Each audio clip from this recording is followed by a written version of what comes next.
একজন মানুষ মৃত্যুশয্যায় লাইফ সাপোর্টে মৃত্যুর সঙ্গে লড়ছেন। সেই মুহূর্তে সোশ্যাল মিডিয়ায় মানুষের হাহা রিয়্যাক্ট কটূক্তি আর বিদ্রূপে ভরপুর। এমনকি মৃত্যুর পরও রেহাই পেলেন না কন্টেন্ট ক্রিয়েটর কারিনা কায়সার। আলহামদুলিল্লাহ লিখে উল্লাস প্রকাশ করছেন হাজার হাজার মানুষ। বিশ্লেষকরা বলছেন এই ডিজিটাল ঘৃণার বড় কারণ রাজনৈতিক মেরুকরণ।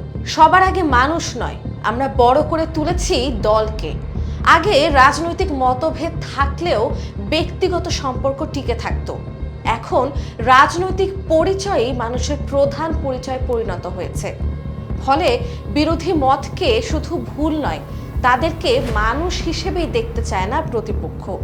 আজকের দিনে মানুষ আগে জানতে চায় পাশের মানুষটি কোন দল করে, আওয়ামী লীগ, বিএনপি নাকি জামায়াত।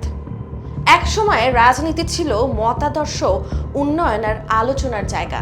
এখন অনেক ক্ষেত্রে তা পরিণত হয়েছে ঘৃণা, বিভাজন আর প্রতিশোধের সংস্কৃতিতে।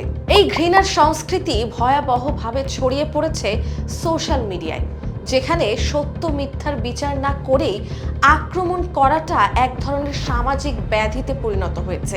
এটি একদিনে হয়নি, বরং দীর্ঘ সময় ঘৃণাকে স্বাভাবিক করে তোলার ফল। বিশেষ করে নারীদের ক্ষেত্রে এই আক্রমণ আরও বেশি নির্মম।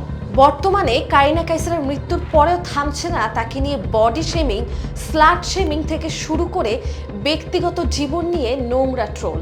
প্রশ্ন উঠছে, আমরা কোন দিকে এগোচ্ছি?